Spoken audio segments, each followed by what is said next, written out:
este audio, podcast, aún no sé cómo llamarle, tal vez sea ambos, pero es un pequeño inicio. Voy a hablar un poco de las especies y de su historia, más en específico de la historia en Egipto. Es un poco de historia, la verdad es que para hablar de todas y una de ellas, cada una merece su video. Y vamos a empezar, o voy a empezar, mejor dicho, con una especie que es el enebro. Pero, primero que nada, el uso de las especias pues no es nada nuevo, no es algo que nosotros como sociedad moderna hemos creado o que hemos puesto en nuestros alimentos o en bebidas. Eh, Muchas sociedades antiguas las utilizaban para preparación de alimentos, eh, aromatizar, y esto se ha demostrado con estudios sobre la prehistoria. Algunas de las plantas aromáticas que se han logrado identificar con propiedades medicinales y de conservación está la alcarabea, la dormidera, el enebro, el lúpulo, la menta y la mostaza. Por ejemplo, en Egipto ocupaban un lugar muy especial las especias en la práctica del embalsamamiento, que se realizaba y que perduró por muchos años. Según los mitos, esto se remonta a la diosa Isis. Para ellos, el cuerpo debía permanecer intacto para sobrevivir en el reino de los muertos. El alma era la fuerza vital, ya que estaba unida al cuerpo y no podía existir sin él. Esta creencia originaría el culto a los muertos, a los que se les entierra con sus tesoros, muebles y víveres para poder renacer en el más allá. El oficio del embalsamador en realidad tenía un carácter muy secreto. Se sabe relativamente muy poco sobre ellos y su profesión. El historiador, el historiador griego Heródoto eh, la menciona en el libro 2 de sus historias, destacando las etapas del embalsamamiento. La primera, que consistía en la preparación del cuerpo, y la última, que era la introducción al sarcófago. Después de haber extraído los órganos internos y de guardarlos cuidadosamente, los embalsamadores limpiaban el abdomen con vino de palmera alcoholizado y con plantas aromáticas. Después procedían a rellenarlos con mirra, resinas y otras sustancias aromáticas, como la canela. Después cosían el vientre y colocaban las vendas. Los investigadores modernos han encontrado granos de pimienta incluso en la nariz de momificaciones. En el momento de colocarlo en el sarcófago, se añadía menta y tomillo para alejar a los insectos.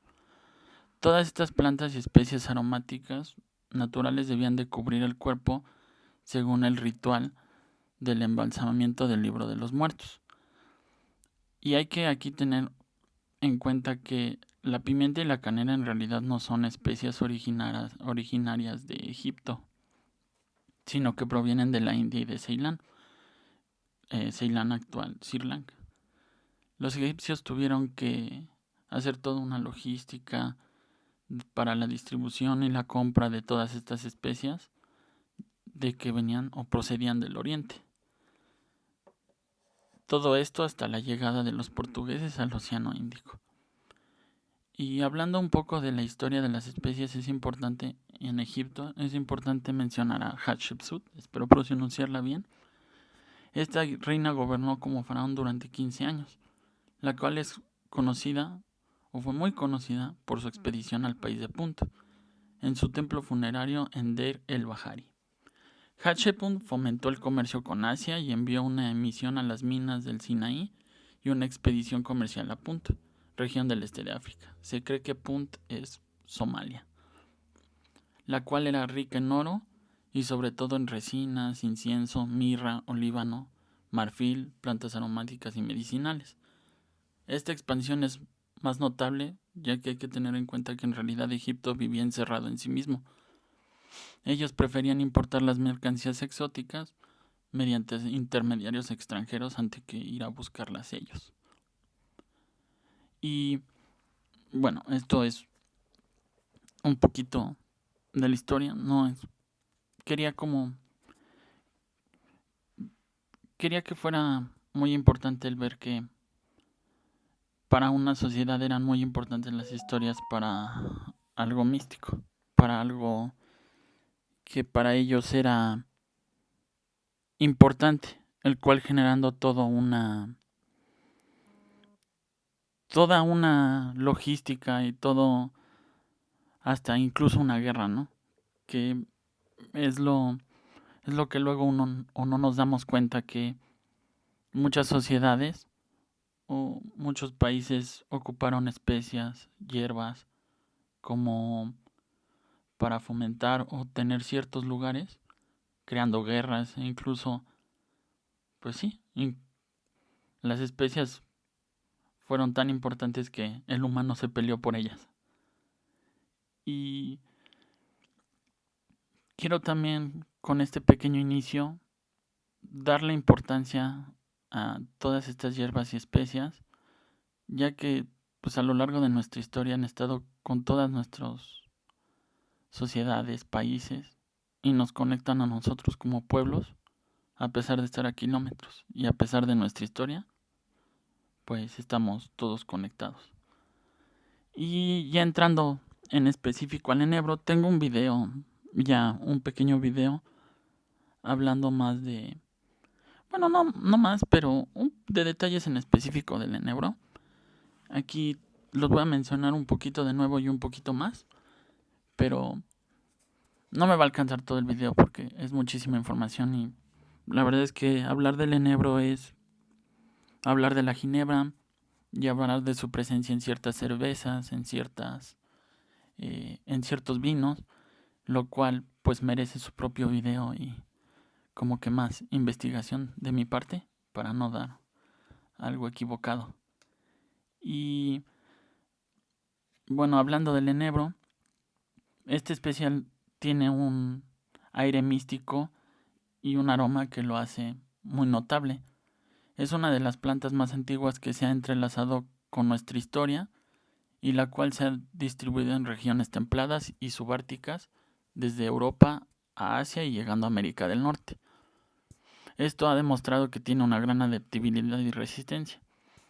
Este arbusto, que se puede encontrar de varias maneras, tiene pequeñas bayas verdes, las cuales adquieren un distintivo color azul fuerte a morado con el pasar del tiempo o madurando. Tiene una presencia en la mitología, en la medicina tradicional, la gastronomía y la perfumería. En las civilizaciones griega, egipcia y romana reconocieron sus propiedades medicinales y purificadoras, utilizando sus aceites, resinas en rituales y tratamientos curativos. Para los egipcios, el enebro, como ya habíamos visto, formaba parte muy importante del proceso de embalsamamiento. En el tema espiritual se encuentra desde tribus nativoamericanas hasta la mitología nórdica, viendo al enebro como un purificador y para poder alejar a los malos espíritus o dar fortuna. En las arenas doradas del antiguo Egipto, el enebro era una planta muy poderosa. Le atribuían propiedades medicinales, aprovechando sus aceites esenciales para la salud y el embalsamamiento. En Grecia y Roma antigua, el enebro continuó su influencia, ya que para los griegos tenía mucho valor, ya que se consideraba que dentro de sus propiedades estaba la diurética y consideraban que sus bayas tenían un tónico especial para la salud. Por otro lado, los romanos lo utilizaban en la preparación de vinos y licores. Todo esto nos ha demostrado o nos demuestra que el enebro ha marcado el camino de la humanidad hacia una relación entre la naturaleza y lo divino.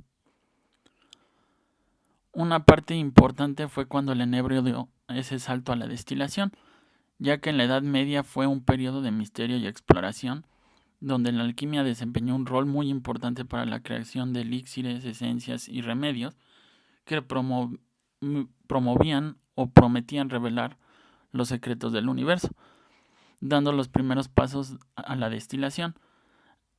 Ahora tenemos que tener en cuenta, o hay que destacar, que los árabes sentaron las bases para los alquimistas, los cuales se inspiraron en los conocimientos de los caldeos y los árabes, ya que tenían una técnica perfeccionada de la destilación y la extracción de esencias.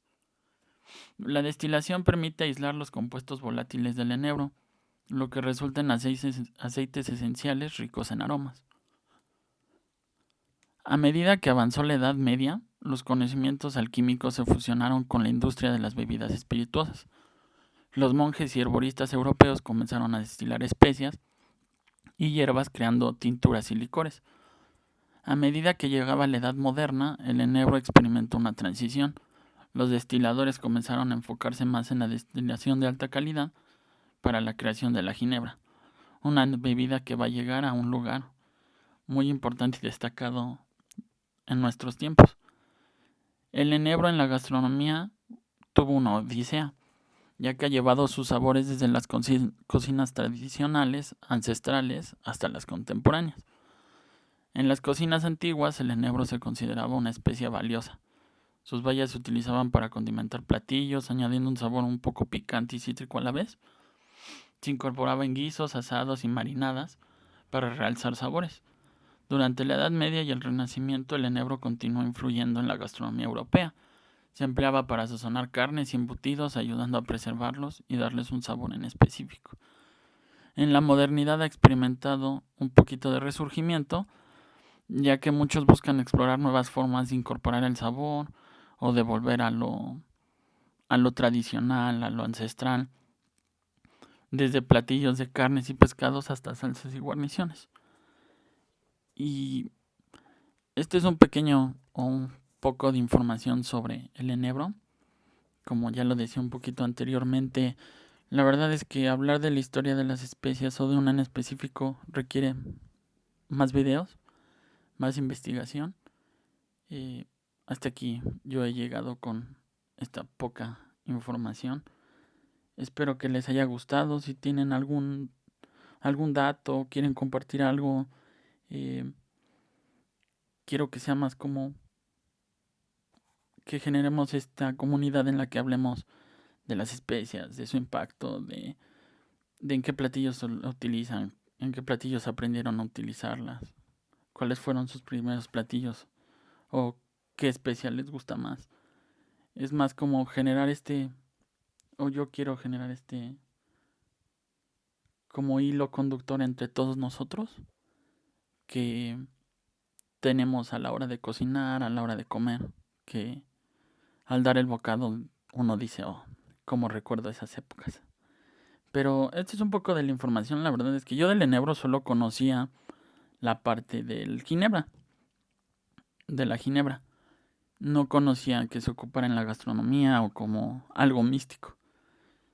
Pero a la hora de leer La ruta de las especias y libros sobre las especias, se me hizo muy interesante cómo el enebro ha estado en la sociedad, en la mitología, en cómo le hemos adquirido o le hemos dado rasgos místicos que al final nos conectan a todos. Y después como humanos vamos buscando como quedar de nuevo, aromas, sabores, los destilamos, los hacemos alcohol, nos lo bebemos y se lo ponemos a las cervezas para darle más sabor, porque los nórdicos ocupan el enebro para darle sabor a su cerveza, por ejemplo los romanos a sus vinos. Entonces como que siempre hemos buscado esa elegancia, esa transformación de las bebidas espirituosas en darles otros sabores o incluso añadirlos a comidas. Espero les haya gustado el pequeño audio, el video hasta aquí. Si tienen algún comentario, con gusto los leo y muchas gracias.